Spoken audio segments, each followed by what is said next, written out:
Et le centurion et ceux qui gardèrent Jésus avec lui, quand ils ont vu le tremblement de terre et les choses qui étaient arrivées, ont eu une grande peur et ont dit « Vraiment, c'était le Fils de Dieu ». En ce jour sombre et charnière de l'histoire, un centurion romain était présent pour superviser la crucifixion de Jésus. Ce soldat était un homme endurci à la guerre, habitué à la brutalité et à la mort. Mais quelque chose dans cet événement particulier était sur le point de changer sa vie pour toujours. Sa responsabilité était de veiller au bon déroulement de l'exécution. Il avait l'habitude de suivre des ordres stricts et de maintenir l'ordre au milieu du chaos. Cependant, ce jour ne ressemblerait à rien de ce qu'il avait jamais vécu. Ce centurion, dont la position exigeait un caractère calme et efficace, était responsable de 100 soldats. Son ascension dans les rangs de l'armée romaine est due à son courage, son intelligence et sa capacité à gérer des situations extrêmes. Le rôle qu'il a joué nécessitait une capacité à séparer ses émotions de son devoir. Cependant, les événements de ce jour-là ont remis en question cette séparation, l'obligeant à affronter ses propres croyances et émotions.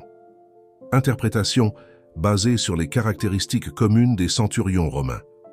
Alors qu'il regardait Jésus être emmené pour la crucifixion, le centurion ne pouvait ignorer la dignité avec laquelle Jésus affrontait sa mort imminente. Il était habitué à voir des hommes mendier pour leur vie, maudire leurs bourreaux ou succomber au désespoir. Pourtant, Jésus a maintenu un calme impressionnant, même lorsqu'il était torturé et ridiculisé. Cette sérénité commença à semer une graine de doute et de curiosité dans le cœur du centurion. Interprétation basée sur le comportement de Jésus décrit dans la Bible. La foule qui regardait la crucifixion était dans une frénésie, encouragée par les chefs religieux qui voulaient voir Jésus mort. Pour le centurion, ce n'était qu'une autre journée de travail, une autre exécution pour maintenir la paix romaine.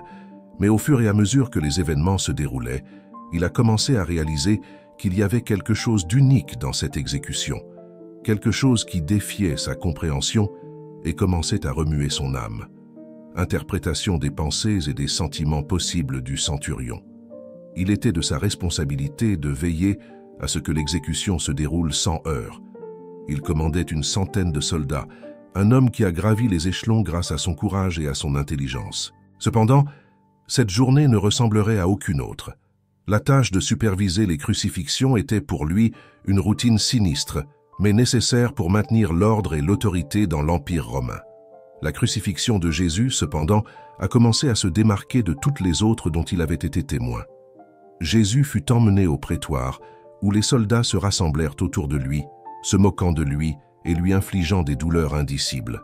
Ils le déshabillèrent, lui mirent une robe écarlate et tressèrent une couronne d'épines, la plaçant sur sa tête, puis ils lui donnèrent un roseau, symbolisant un sceptre, et s'agenouillèrent devant lui en se moquant, en disant « Salut, roi des Juifs !» Ils lui crachèrent dessus, prirent le roseau et le frappèrent à la tête à plusieurs reprises. Le centurion, regardant tout cela, ne pouvait s'empêcher de remarquer la dignité de Jésus face à une telle humiliation. N'importe quel autre homme aurait imploré miséricorde ou crié de douleur, mais Jésus est resté silencieux, supportant la souffrance avec une tranquillité qui défiait l'entendement humain. Cela commença à émouvoir le centurion qui, habitué à la brutalité, se trouva de plus en plus intrigué par cette figure. Lorsqu'ils ont finalement emmené Jésus pour être crucifié, le voyage sur la Via Dolorosa a été marqué par le poids de la croix et la compassion d'une foule divisée entre ceux qui pleuraient et ceux qui se moquaient.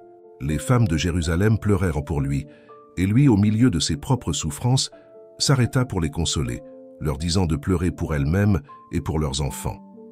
Le centurion regardait avec un mélange d'incrédulité et d'admiration, interprétation basée sur le récit biblique de Jésus et des femmes de Jérusalem.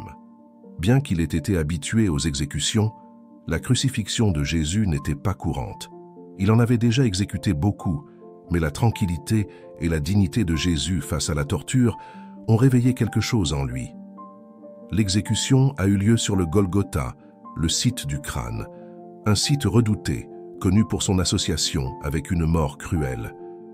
La vision de Jésus portant sa croix là-bas, accompagné d'un spectateur involontaire, Simon de Cyrène, était une scène qui se répétait avec des variations. Mais le comportement de Jésus était sans précédent. Lorsqu'ils sont arrivés sur les lieux, Ils ont cloué Jésus sur la croix et l'ont soulevé entre deux voleurs, accomplissant ainsi la prophétie d'Ésaïe, selon laquelle il serait compté parmi les transgresseurs. La foule a continué à se moquer de lui et les chefs religieux l'ont mis au défi de descendre de la croix s'il était vraiment le Fils de Dieu. Même les criminels crucifiés à ses côtés se sont joints à la moquerie, mais Jésus est resté silencieux, faisant preuve d'une force intérieure qui a déconcerté ses bourreaux. Le centurion, habitué à la résistance violente et au désespoir des damnés, vit en Jésus quelque chose de complètement différent. Sa prière au Père, demandant pardon pour ceux qui l'ont crucifié, a résonné profondément chez le soldat. « Père, pardonne, car ils ne savent pas ce qu'ils font. » Ces paroles, prononcées au milieu de l'agonie, révélaient un amour et une miséricorde qui transcendaient la compréhension humaine. Le centurion commença à remettre en question tout ce qu'il savait sur la force et le pouvoir. Au fil des heures, la nature a également commencé à réagir à la souffrance de Jésus. L'obscurité est tombée sur la terre à midi, jusqu'à 15 heures. Ce phénomène surnaturel a accru le sentiment d'admiration et d'émerveillement parmi les personnes présentes. Le centurion, voyant la création réagir de manière si spectaculaire, a été forcé de reconnaître que quelque chose de beaucoup plus grand se passait. Jésus, même s'il a été moqué et battu, est resté calme. Le centurion regardait, impressionné par la dignité et le silence de Jésus, contrastant avec les exécutions précédentes. Au prétoire, les soldats le dépouillèrent à nouveau, lui mirent des vêtements et l'emmenèrent pour être crucifié. Ils ont continué à se moquer de lui, mais Jésus n'a pas répondu par la colère ou la résistance. Son silence troublait ceux qui étaient habitués à voir le désespoir des damnés. Le centurion témoin de ce calme, il commença à ressentir un malaise croissant. Il avait vu beaucoup d'hommes mendier pour leur vie, maudire leurs bourreaux ou céder au désespoir, mais Jésus était différent. Il a enduré la douleur avec une paix qui défiait l'entendement. Cette sérénité n'était pas la résignation d'un perdant, mais la force de quelqu'un qui savait que sa souffrance avait un but plus grand. La prière de Jésus demandant pardon pour ses bourreaux résonna dans l'esprit du centurion. Il n'avait jamais entendu quelqu'un prier pour ses ennemis de cette façon. Cette démonstration d'amour et de compassion contrastait fortement avec la brutalité de l'acte de crucifixion. Le centurion commença à se demander qui était cet homme qui pouvait aimer si profondément, même au milieu de la torture. Alors que Jésus était suspendu à la croix, il a continué à montrer une préoccupation inhabituelle pour les autres. Il a confié les soins de sa mère à son disciple bien-aimé, Jean, montrant une préoccupation familiale et un amour qui transcendait sa propre douleur. Ces actes de compassion et d'attention, au milieu de la souffrance, ont profondément touché le cœur du centurion, qui a vu en Jésus une humanité qui a défié sa compréhension de la force et de la faiblesse. Au cours du procès, le grand prêtre a mis Jésus au défi de se déclarer fils de Dieu. Jésus a fermement confirmé, ayant un impact profond sur le centurion qui a été témoin de tout. Jésus répondit, « Tu l'as dit, mais je te le dis, tu verras le Fils de l'homme assis à la droite de la puissance et venant sur les nuées du ciel. » Matthieu 26, 64. Cette déclaration a été un tournant. Le grand prêtre déchira ses vêtements, accusant Jésus de blasphème, ce qui conduisit à sa condamnation. Le centurion, qui était présent lors de cet échange, a vu le calme et l'autorité avec lesquels Jésus a répondu aux accusations. Il ne s'est pas défendu, ni n'a imploré la pitié. Au lieu de cela, il a affirmé son identité divine, même s'il savait que cela scellerait son destin. Ce comportement contrastait fortement avec celui des autres condamnés, qui recouraient souvent au désespoir ou au déni. Alors que Jésus était ramené au prétoire, le centurion a peut-être réfléchi à ce dont il avait été témoin. Les paroles de Jésus auraient pu résonner dans son esprit. « Vous verrez le Fils de l'homme assis à la droite de la puissance et venant sur les nuées du ciel. » Cette vision de puissance et de majesté contrastait avec la scène d'humiliation et de souffrance dont il était témoin. Comment quelqu'un dans une telle situation pouvait-il parler avec autant de certitude et d'autorité? Alors que Jésus faisait face à de nouvelles humiliations et tortures, sa réponse est restée constante. Il n'a pas maudit ses bourreaux, ni essayé de s'échapper. Au lieu de cela, il continua à faire preuve d'une force tranquille qui défiait la compréhension du centurion. Cette force n'était pas physique mais spirituelle et aurait pu commencer à éveiller une nouvelle perception chez le soldat endurci. La foule, incitée par les chefs religieux, a exigé la crucifixion de Jésus. Pilate, cédant à la pression, livra Jésus aux soldats. Le centurion vit à nouveau le calme de Jésus au milieu du chaos. « Crucifie-le, crucifie-le » ont fait écho les cris de la foule alors que Pilate se lavait les mains, symbolisant sa tentative de se disculper de sa culpabilité pour la condamnation d'un homme innocent. Matthieu 27, 24. Le centurion était habitué à la violence et à la soif de sang des foules. Il avait souvent vu les foules exiger la mort des damnés. Cependant, l'intensité de la haine dirigée contre Jésus était inhabituelle.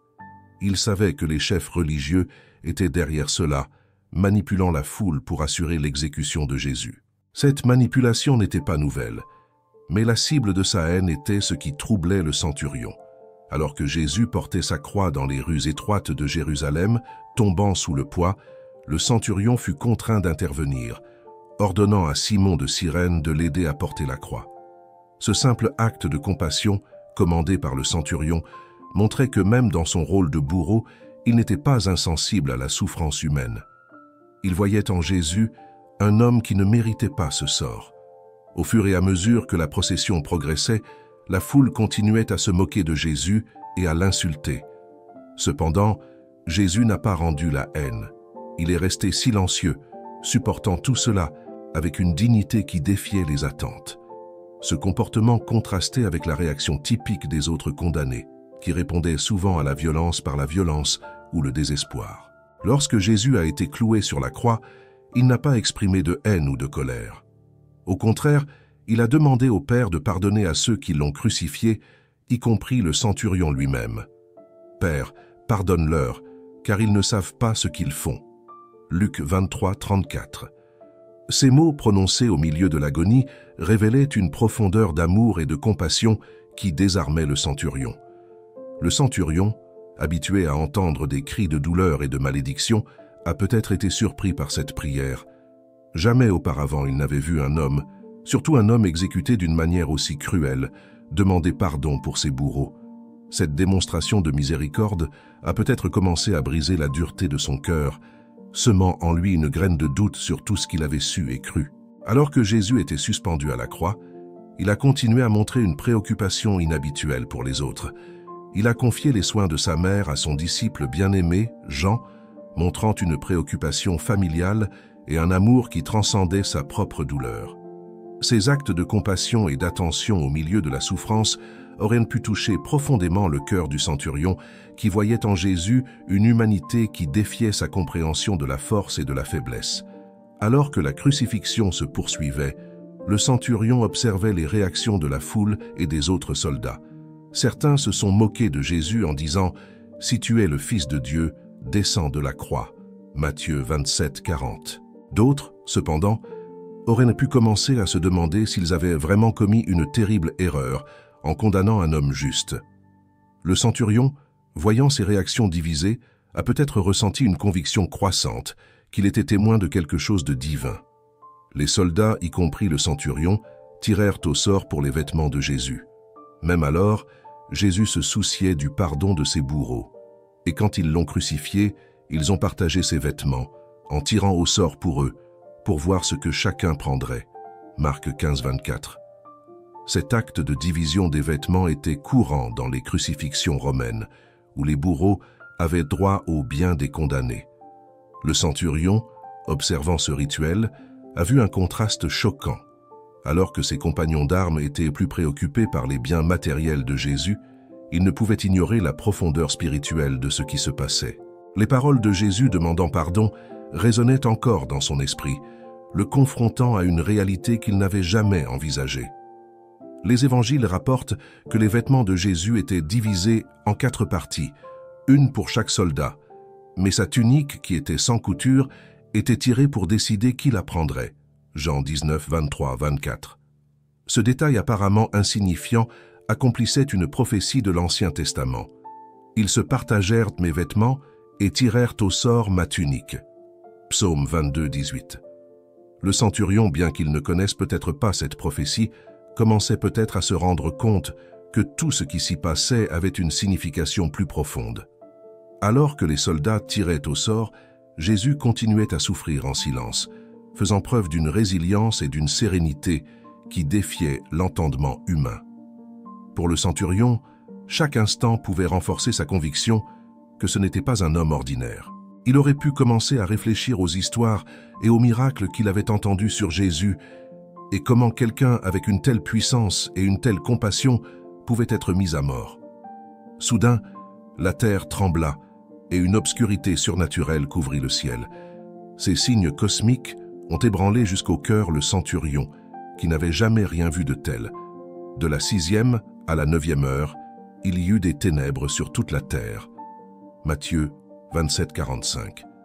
Ce phénomène surnaturel a accru le sentiment de crainte et de révérence parmi les personnes présentes, montrant clairement que la crucifixion de Jésus était un événement extraordinaire. Le centurion, qui était déjà perplexe face au comportement de Jésus, faisait maintenant face à une nature qui réagissait de manière dramatique à la mort de l'homme sur la croix.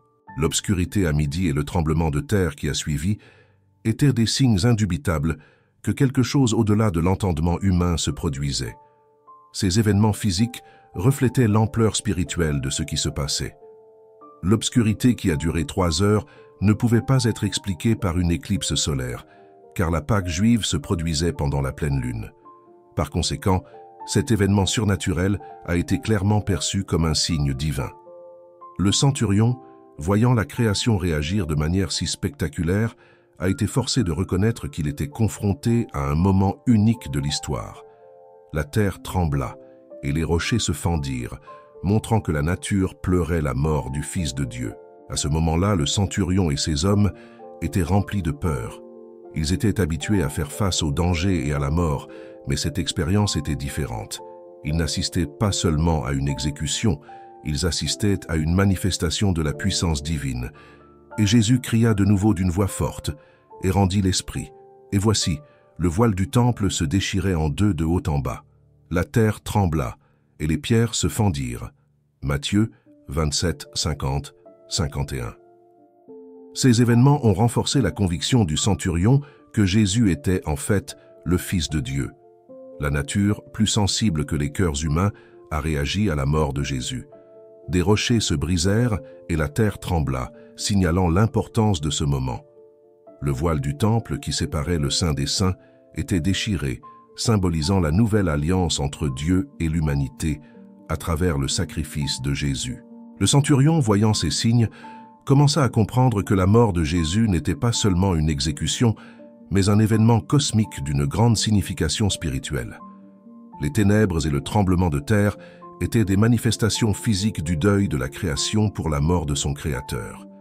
Spurgeon, un prédicateur célèbre, a dit « Il n'est pas mort pour les rochers, mais les rochers étaient plus tendres que les cœurs des hommes pour lesquels il a versé son sang. » Face à tous ces événements, le centurion a déclaré « En vérité, celui-ci était le Fils de Dieu. » Matthieu 27, 54.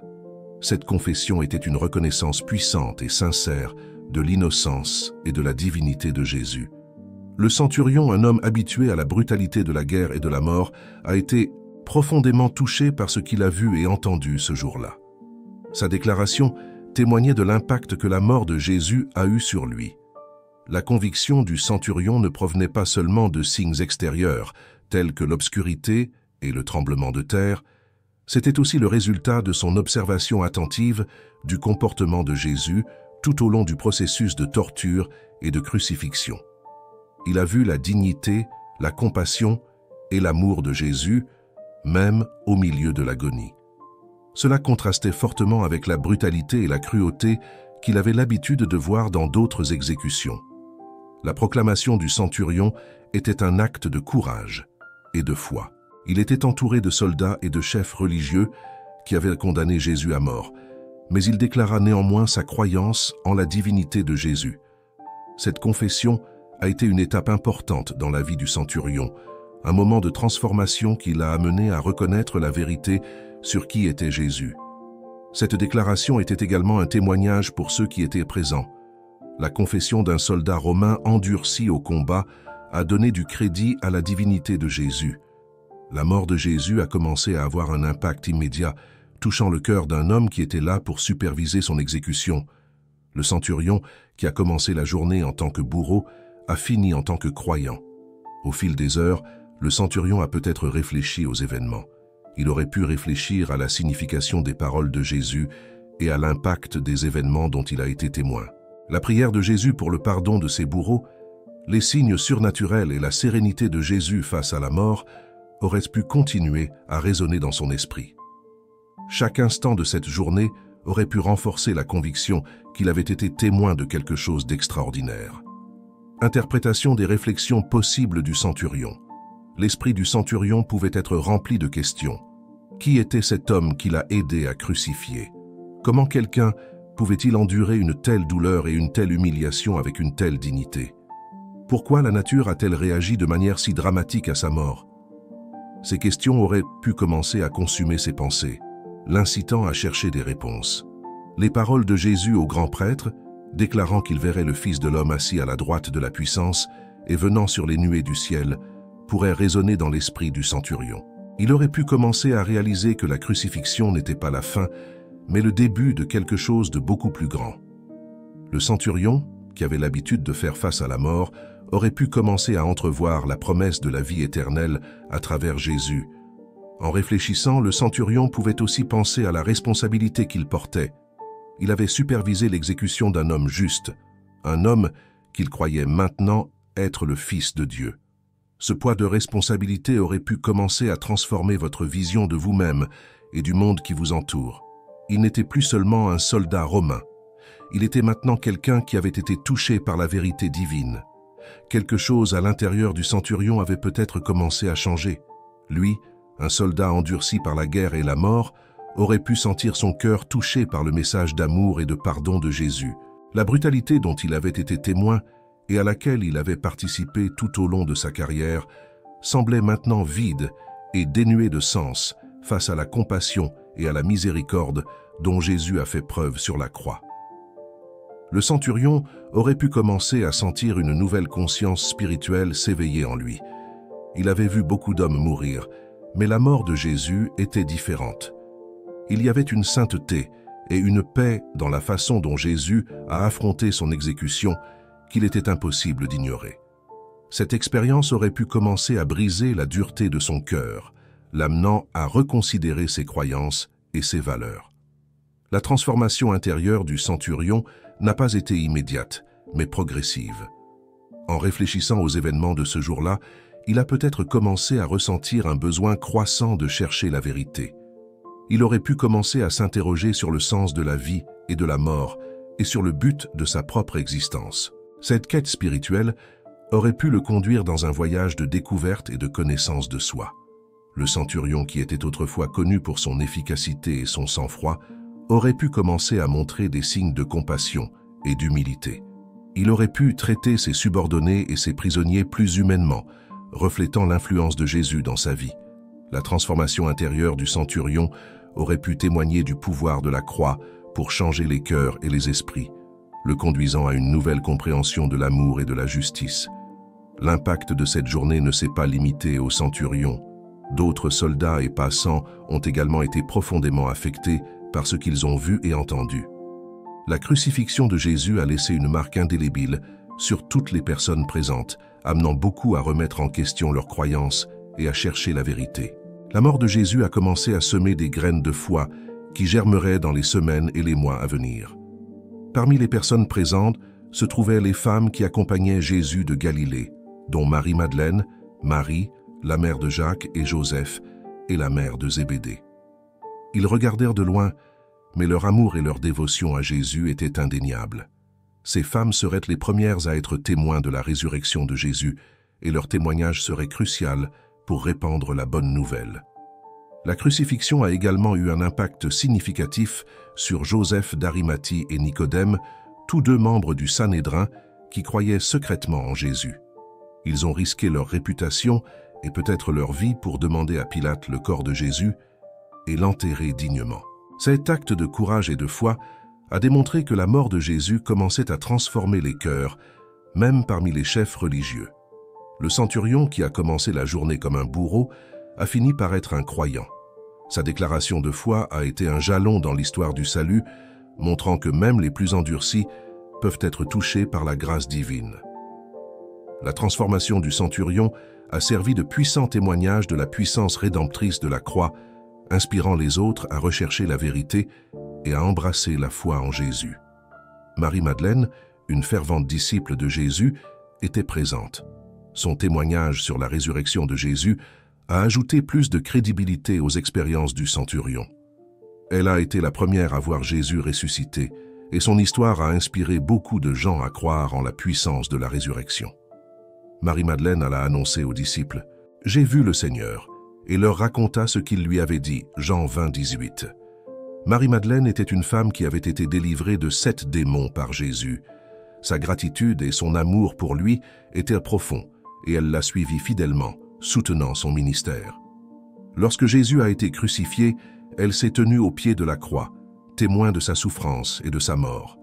Sa présence constante aux côtés de Jésus, dans ses moments les plus difficiles, a montré son dévouement inébranlable. La résurrection de Jésus a été un temps de grande joie et de transformation pour Marie-Madeleine. Elle a couru le dire aux disciples, qui se cachaient par peur des dirigeants juifs. Son message a apporté de l'espoir et renouvelé la foi de ceux qui étaient découragés. L'expérience de Marie-Madeleine en tant que témoin oculaire de la résurrection a été un témoignage puissant qui a contribué à répandre la bonne nouvelle. Le centurion, en entendant le témoignage de Marie-Madeleine et d'autres disciples de Jésus, a peut-être été encore renforcé dans sa nouvelle foi. La résurrection de Jésus a confirmé tout ce dont il avait été témoin pendant la crucifixion. Il a vu que la mort n'avait pas le dernier mot et que la vie éternelle était une réalité promise par Jésus. Cette profonde compréhension l'a peut-être amené à partager sa propre expérience et sa foi avec d'autres. Interprétation des réactions et des actions possibles du centurion après avoir entendu le témoignage de Marie-Madeleine. Après la résurrection de Jésus, le centurion a peut-être commencé à partager son expérience avec d'autres. Il aurait pu raconter comment il avait été témoin des événements extraordinaires sur la croix, y compris les signes surnaturels et la compassion de Jésus. Son histoire aurait pu toucher de nombreux cœurs et amener beaucoup de gens à la foi en Christ. Il est peut-être devenu l'un des premiers à reconnaître publiquement la divinité de Jésus, montrant que le message de Jésus était pour tout le monde, juif et gentil. Interprétation de l'impact possible du témoignage du centurion. La crucifixion et la résurrection de Jésus ont eu un impact profond et durable. L'histoire du centurion, qui a commencé la journée en tant que bourreau et l'a terminée en tant que croyant, est un témoignage puissant du pouvoir transformateur de la croix. Le message de Jésus continue de toucher les cœurs et de changer des vies, tout comme il l'a fait il y a plus de 2000 ans. Puissions-nous tous être inspirés par la foi et l'amour de Jésus, en suivant son exemple de compassion et de miséricorde. Le sacrifice de Jésus sur la croix est au cœur de la foi chrétienne et a une profonde signification théologique et spirituelle. Il représente le point culminant du plan de salut de Dieu pour l'humanité. Pour bien comprendre cette importance, il est nécessaire d'explorer les différentes dimensions de cet événement et comment il est lié au plan de salut de Dieu tel qu'il est révélé dans les Écritures. Dès le début de la création, l'humanité a été conçue pour avoir une relation intime et parfaite avec Dieu. Cependant, le péché est entré dans le monde par la désobéissance d'Adam et Ève, brisant cette communion et introduisant la mort et la souffrance dans l'expérience humaine. Genèse 3. Le péché a séparé l'humanité de Dieu, créant une barrière qui ne pouvait être surmontée par les actions humaines elles-mêmes. Jésus, en tant qu'agneau de Dieu, est venu dans le monde pour expier les péchés de l'humanité. L'expiation fait référence à l'acte de réparer sa culpabilité ou sa culpabilité par un sacrifice. Dans l'Ancien Testament, cela était symbolisé par le sacrifice d'animaux qui étaient offerts pour couvrir les péchés du peuple. Cependant, ces sacrifices étaient temporaires et ne pouvaient pas éliminer définitivement le péché. Hébreux 10, 1. Jésus, étant parfait et sans péché, s'est offert en sacrifice final et parfait. Sa mort sur la croix a satisfait la justice de Dieu, devenant la propitiation pour nos péchés. 1 Jean 2, 2. La propitiation signifie apaiser ou satisfaire la colère de Dieu. Jésus a pris sur lui le châtiment que nous méritions, nous réconciliant avec Dieu. La mort de Jésus est également considérée comme un acte de rédemption. La rédemption implique la délivrance par le paiement d'un prix. Sur la croix, Jésus a payé le prix de notre délivrance du péché et de la mort. Il nous a sauvés de l'esclavage du péché et nous a apporté la liberté spirituelle. Éphésiens 1:7. Cet acte de rédemption est une démonstration de l'amour inconditionnel de Dieu pour nous à travers le sacrifice de Jésus. Les croyants sont justifiés devant Dieu. La justification est un terme juridique qui signifie être déclaré juste. Par la foi en Jésus-Christ, nous sommes déclarés justes devant Dieu, non pas à cause de nos mérites, mais à cause de la justice de Christ qui nous est imputée. Romains 5:1. Cela signifie que la peine du péché a été payée et que notre relation avec Dieu a été restaurée. Le sacrifice de Jésus a accompli les prophéties de l'Ancien Testament, de Genèse 3:15, où Dieu a promis que la progéniture de la femme écraserait la tête du serpent, aux prophéties messianiques d'Ésaïe 53, qui décrivent le serviteur souffrant qui porterait nos péchés. Le sacrifice de Jésus a été préfiguré et promis dans le cadre du plan rédempteur de Dieu. Le sacrifice de Jésus a établi une nouvelle alliance entre Dieu et l'humanité. Contrairement à l'ancienne alliance qui reposait sur l'obéissance à la loi de Moïse et des sacrifices continuels, la nouvelle alliance est basée sur la grâce et la foi en Jésus-Christ. Par la foi en Jésus-Christ, nous sommes déclarés justes devant Dieu non pas à cause de nos mérites, mais à cause de la justice de Christ qui nous est imputée. Romains 5:1. Cela signifie que la peine du péché a été payée et que notre relation avec Dieu a été restaurée.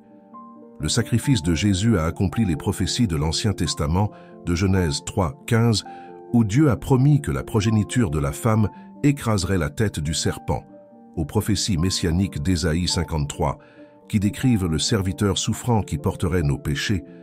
Le sacrifice de Jésus a été préfiguré et promis dans le cadre du plan rédempteur de Dieu.